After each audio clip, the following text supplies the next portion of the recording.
Ok, ça, je viens de me réaliser que j'ai pas fait quad. Fait que j'ai au moins passé sur quad, puis on se passe, ça va peut-être faire mono si ça peut être drôle. Mais bon, pas de surprise pour mono.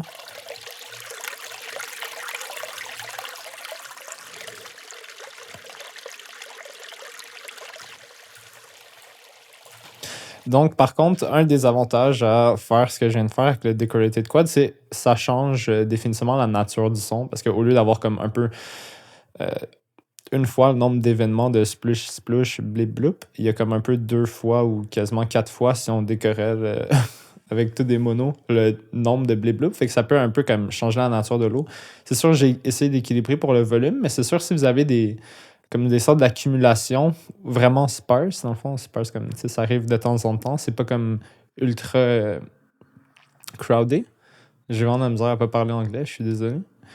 Euh, Dans le fond, des fois, ça peut nuire de rajouter comme de dupliquer le clip plusieurs fois pour avoir du quad parce qu'on a comme on a beaucoup plus d'accumulation que dans le clip original. Dans ce cas-ci, c'était pas trop grave vu que le waterflux était quand même dense.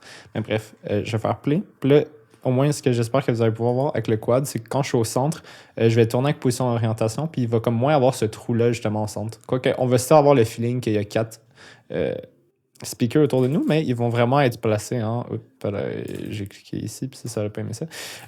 Les quatre speakers, c'est comme s'ils seraient positionnés un ici, un ici, un ici, puis là ici. Tandis qu'avant, on avait comme un speaker là, puis un speaker là. Là, c'est comme s'il y en a un sur chaque côté. Puis ici, quand on change le spread, il faut vraiment voir comme dans les graphiques, c'est pas juste genre le side, c'est vraiment comme un cône ici, c'est vraiment une sphère sur le côté des sphères dans le fond qu'on voit. Fait que j'ai essayé d'aller sur l'intranet à vrai dire.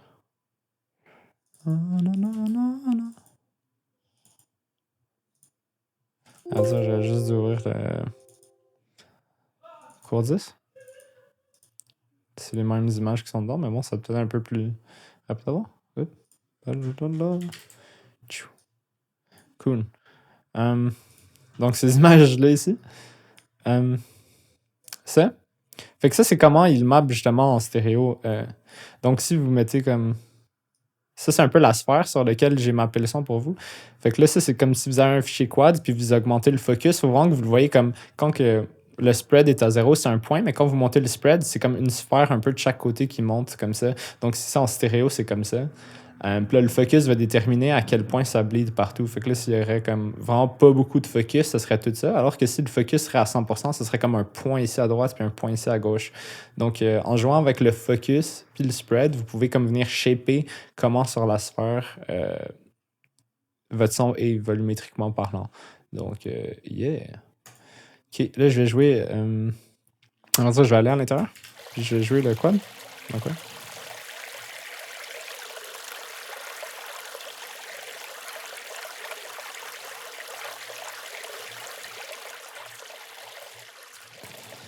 Donc là, c'est smooth quand on tourne. Par contre, on peut encore vraiment entendre qu'il y a comme quatre clips différents, puis on entend que ça vient de quatre positions différentes, mais qui sont précises. Fait que dépendamment de comment vous voulez que votre volumétrique feel, vous pouvez le faire filer un peu plus flou. Donc si vous mettez moins de focus, ou si vous laissez normal avec le 100% de focus, le son va être large, puis avec comme, il va être quad, puis décorrélé, mais justement, il va être très précisément positionné autour de la sphère. Fait que dans le fond, c'est comme le focus, il faut le voir un peu comme un low pass, un low pass spatial.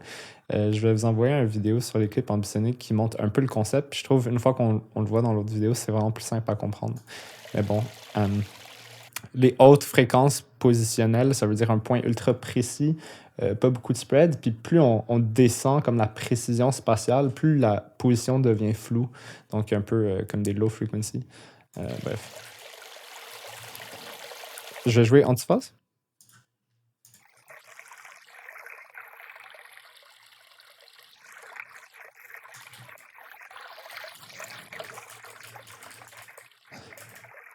Donc, ouais, ça, c'est vraiment juste le speaker de droite joue l'inverse du speaker de gauche. Puis là, je pense qu'on entend juste les sortes d'effets de filtrage bizarres des audio objects. Donc, c'est un peu weird. Je vais essayer de voir si ça sonne comme quoi dans le main mix. J'ai jamais essayé. Dans un mix. Ok, un peu différent, mais still weird. Puis en pass-through normal. Ah ouais, hein. C'est tellement odd. Ok, bref. Je vais remettre ça en audio object, je vais remettre ça stéréo boost, puis je vais clore cette vidéo-là. Fait que j'espère vraiment que cette ressource-là va être utile pour vous. Je vais mettre le gym, dans le fond, sur l'intranet. Donc, j'espère que vous allez pouvoir aller utiliser ça. Je crois, comme j'ai dit, il y a le.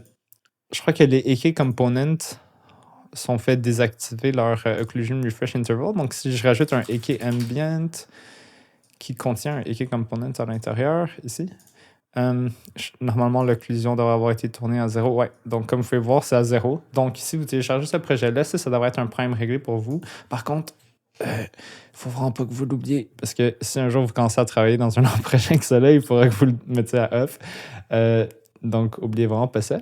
Sinon, un autre truc que j'ai fait, je pense, c'est que j'ai mis autopost à on, si je me trompe pas. Ça, c'est dans AK ambient setting. Donc, il faut que je sorte du component, il faut que je vienne sur l'acteur.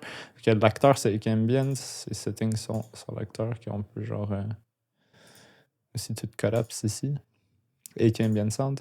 Autopause. Donc, autopause, j'ai changé dans le code aussi pour que ce soit à true par défaut. Fait que vous n'avez plus besoin de faire autopause. Vous pouvez drag and drop de votre white speaker, vous faites play, puis le son joue déjà. Puis il y a déjà la diffraction désactivée. Pas la diffraction, mais l'occlusion weird. Fait que c'est ça. Donc, j'espère que ce projet-là va vous être utile. Faites beaucoup de tests dedans. Allez vous promener dans le radial emitter. Je vais peut-être updater le projet au cours de la session pour rajouter d'autres tools dedans. Donc, quand je vais faire un cours sur les rooms and portals, j'irai updater le gym, je rajouterai un peu peut-être des téléporteurs ou de quoi, puis faire différentes salles pour tester des différentes features de Y. Je pense que ça pourrait être vraiment cool. Donc, c'est ça. Allez l'utiliser, s'il vous plaît. Donc, bonne fin de journée à vous. Ciao!